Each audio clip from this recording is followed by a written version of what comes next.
Hey, it's Jason. I'm here in Exton, Pennsylvania, where we just finished a pool about a month ago. The two most challenging parts of this project is imagine getting all this material up this slope, as well as what we were going to do with the storm water. Let's go check this thing out.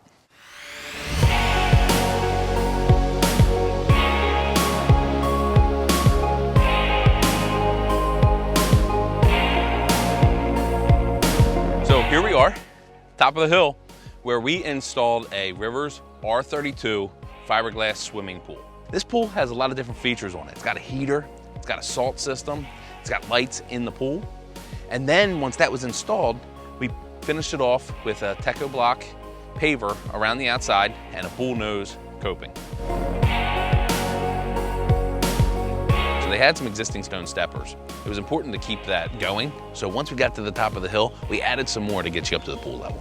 Here in this township, the fence is required to be right around the outside of the pool. The pool has to be fenced in separately from the home. So what we did is we ran the fence all the way around, and we put a Belgian block curbing on the outside with some gravel in between to cut down on the maintenance.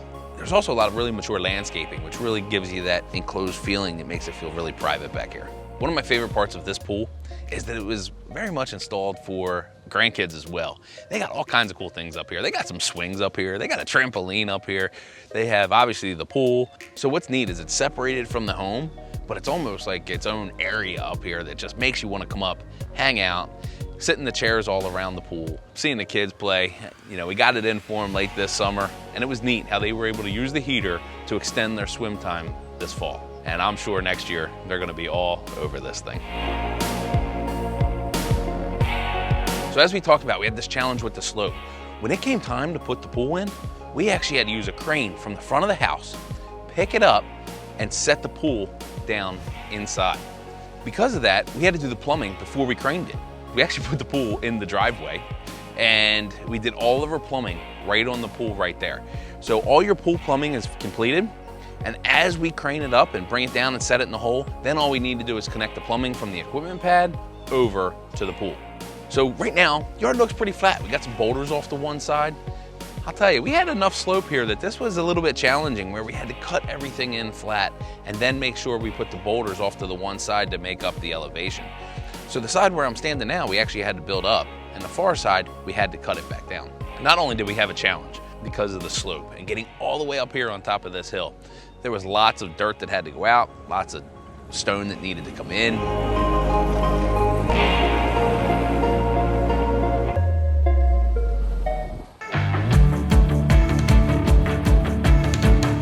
Maybe the most challenging part of this entire project is what were we going to do with the water? Stormwater and impervious coverage can sometimes be the most complicated part of the permitting process, which is what happened here.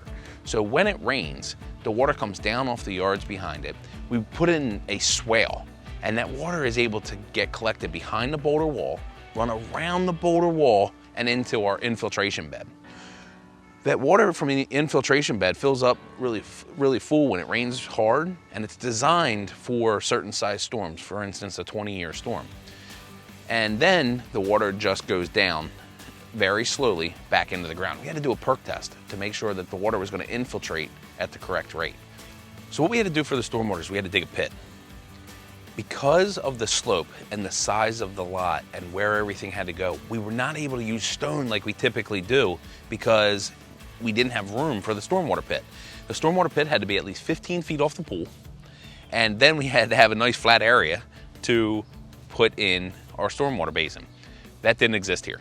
So what we did is we used aqua blocks. Aqua blocks are something that we use in the water feature world all the time, and it is something that you can also use for a lot of stormwater and drainage issues. So what we did is we used 100 large aqua blocks and 100 small aqua blocks, and we stacked them on top of one another.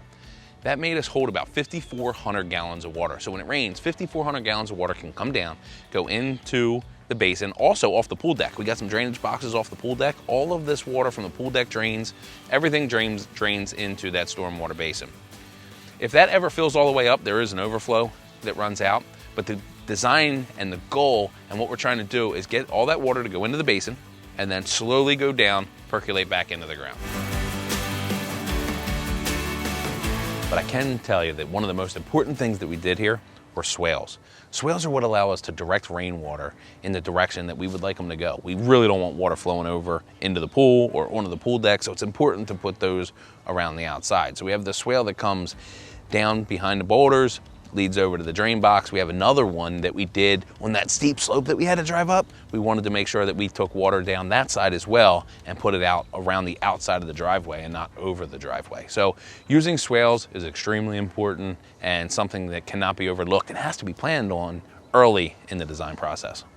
So if you're in a tricky yard and you're concerned about the stormwater, reach out to us. We will figure out a creative way to help out with your stormwater. So can you imagine spending a month at this project, up and down this hill, having to crane a pool up over top, get over 100 tons of dirt out, get over 100 tons of clean stone up, as well as multiple pallets of pavers, some other heavy materials. It was definitely a challenging project, but it was a ton of fun.